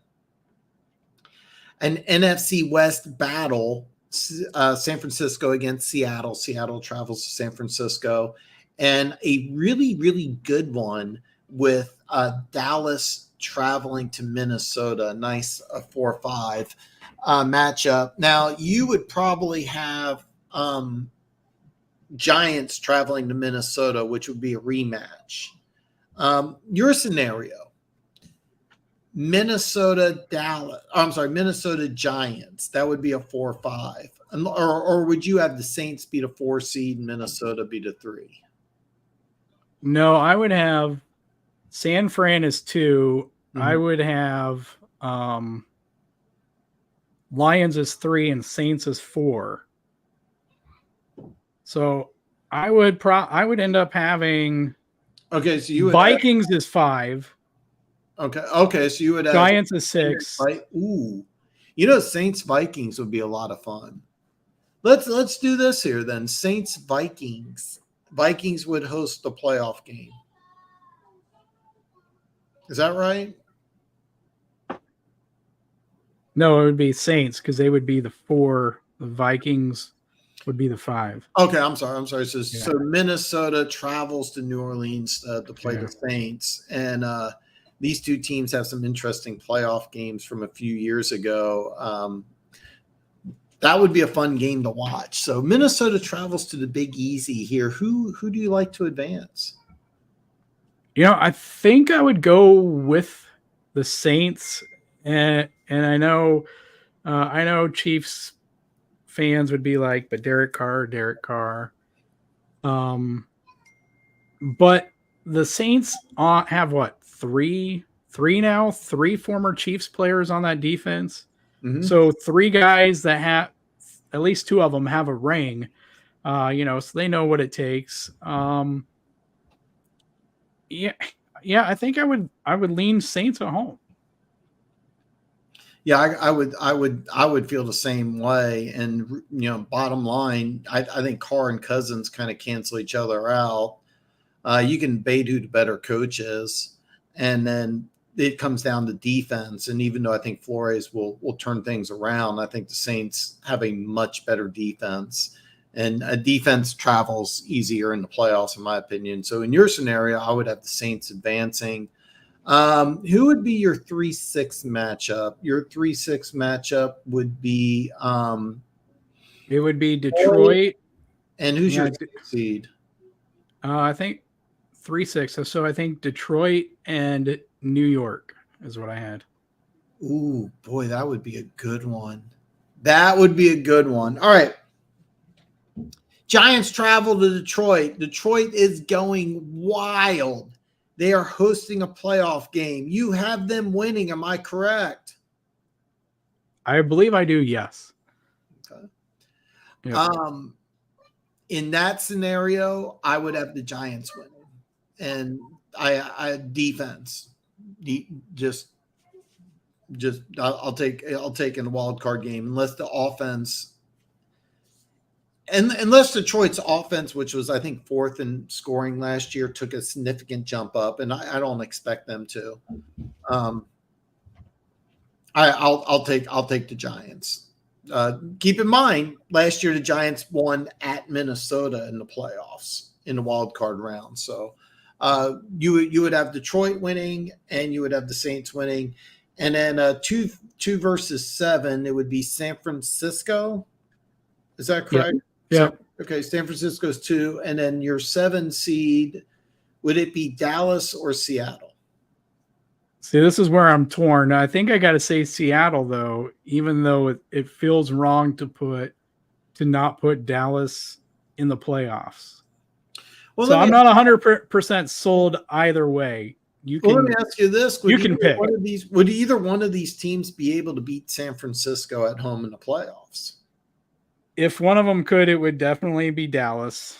I think that's probably, I don't want to say it's a no-brainer because then the season will play out, in a way where that seems like a stupid take. But yeah, I think Dallas would give you the best chance, but I still think if it was Dallas traveling to San Francisco and the season plays out the way that I would expect, on paper.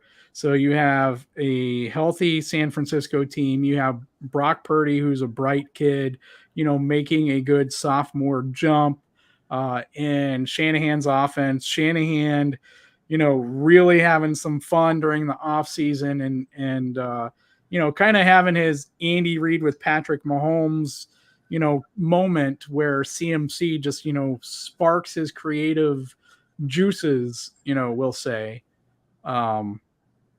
Yeah, I think I'd have to go San Francisco in that scenario. Now, if they're hobbling and they're barely making it, then, I'd take Dallas. Well, it's funny because the way I have the playoffs set up is I have San Francisco and Seattle playing, and you got an NFC West battle. I have San Francisco advancing. My 2-7 would be Saints and Detroit. I have the Saints beating Detroit. My upset pick would be I have Dallas as the 5 seed, Minnesota the 4 seed, and I would have Dallas traveling to Minnesota and winning, which means that in the divisional round, I would have Dallas traveling to Philly, NFC East matchup, a lot of fun. And then old NFC West teams going at it, where I would have San Francisco as the 3 seed traveling to the Saints. And the reason why I would have that is because, spoiler alert, I have San Francisco winning. I think San Francisco is better, but I think that the schedule they play in the NFC West, the NFC South, I think is a lot easier of a road. So I think that even though San Francisco is probably the better team if they can stay healthy, I think Saints would have the higher seed because I think they'll have the better record. But I would have in this scenario San Francisco advancing to the NFC Championship. Your scenario would be San Francisco hosting Detroit, which would be a lot of fun, and Philly hosting who is your 4 seed again? It would be Philly. Okay, it would be Philly and the Saints. So it would be Philly and the Saints. So the Saints, in your scenario, Saints would travel to Philly. Do the Saints pull the upset? Not a chance. We would agree there. Detroit travels to San Francisco. Let the Lions fans know that you got Detroit winning in San Francisco. You know what? I think this matchup would be, for me, it would be just as fun as 49ers and Eagles and that Jags and Ravens matchup that we were talking about here. Oh, it'd be a great game. Man, you know what? I would almost go there. I think so. I would almost, if the Lions defense can progressively get better throughout the season and the offense starts anywhere close to where they ended last season, and they bring their weapons in, their new weapons or their old weapons who weren't really a part of the team last year, I think they could. I think they could pull it off. So you heard it here, folks. Detroit Lions are advancing to the NFC Conference Championship game. Are you ready for this, Keas? I have San Francisco on the road beating the Saints. My biggest upset of the playoffs would be Dallas traveling to Philly and knocking the Eagles out of the playoffs. We definitely disagree there. If it happened, I would have a lot of fun. What would be interesting would be that San Francisco, in my scenario, would be the 3 seed, but they would host the NFC Conference title game instead of traveling to Philly. In your scenario, Detroit would travel to Philly. So let's do this here. Who plays the Chiefs in the Super Bowl? Is it the Detroit Lions or is it the Philadelphia Eagles? It's really hard to pick against the Eagles with the weapons that they've added. But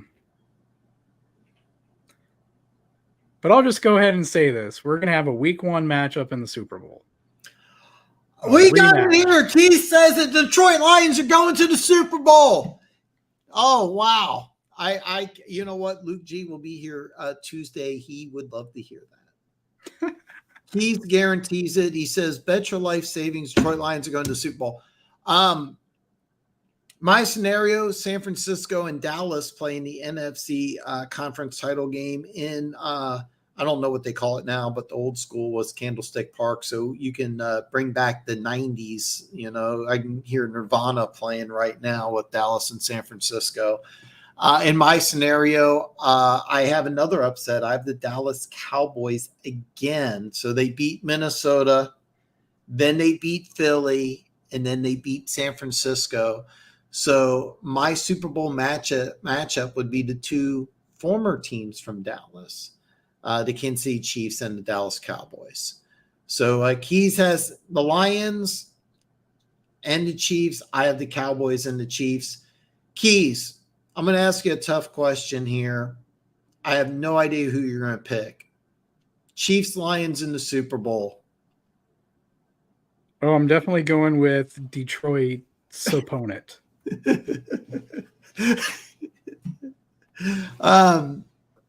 In my scenario, I would have the Kansas City Chiefs beating Dallas. And unfortunately for NFL fans, I don't think it would be that close of a game. I think Dallas going through three tough games on the road against three really tough defenses. I don't think that the McCarthy Dak matchup against Andy Reid and Mahomes works out. I don't think it'd be a close game. I have a score prediction. I have Kansas City 39, Dallas 21. So we just ruined the NFL season for you. You don't even need to watch a football game this year. The Kansas City Chiefs will win the Super Bowl. I say it. Keas says it. Keas likes the Detroit Lions to go to the Super Bowl. Detroit will go wild. I like Dallas to not only not win the East, but I still like them to get through the playoffs because I just think that some crazy things will happen in the playoffs again. Now, last year, both one seeds went head to head, but there was a lot of craziness in wild card and divisional rounds last year, and I think that will continue again. So it's hard to say what's going to happen and what's not going to happen. But the NFL season has been ruined. In 6 days, we will have Chiefs, Lions, Arrowhead. I will be live on YouTube doing play-by-play. Tuesday, I will have Luke G from the Luke G Field Review. He's going to explain why the Lions are going to win week 1. I will debate him, but really we're just here to talk football because I'm excited. The Chiefs dynasty is still continuing to grow. It's not done yet. I mean, hopefully we get it back-to-back, and this time we win when we get to our second Super Bowl. Before we wrap up, Keas, any final thoughts, words, comments, suggestions, anything at all?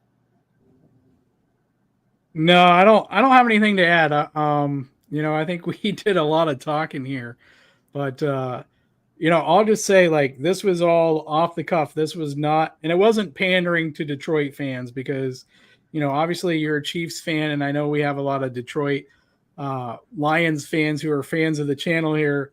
That was not, they're just fantastic too. They're great fans. They're just awesome. It's not pandering.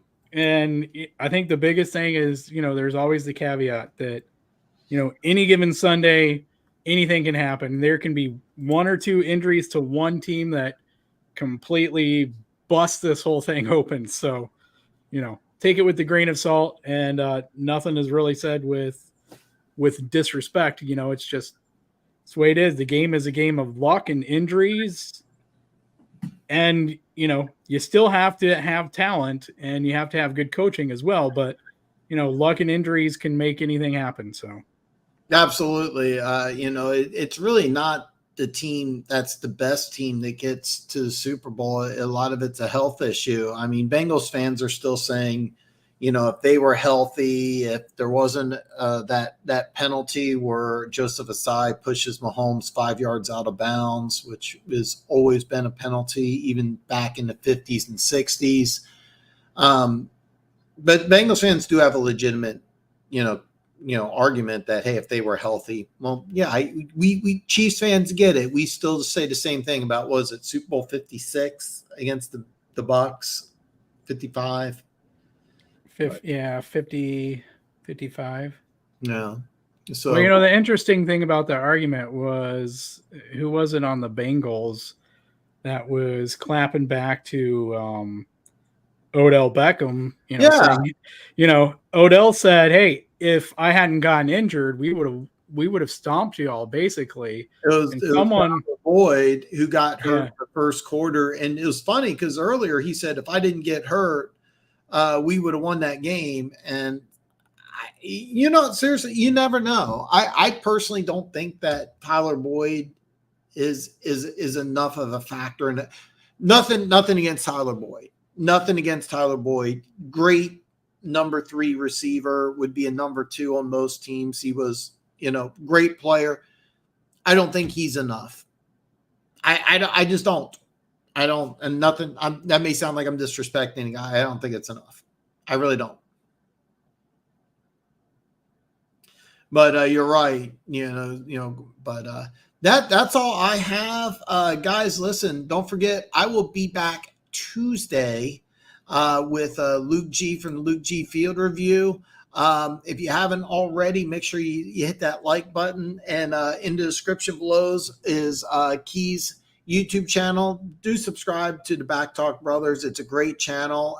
It's really, really great stuff. And I will see you guys back on Tuesday. Yeah. Thanks. Appreciate it, Dan.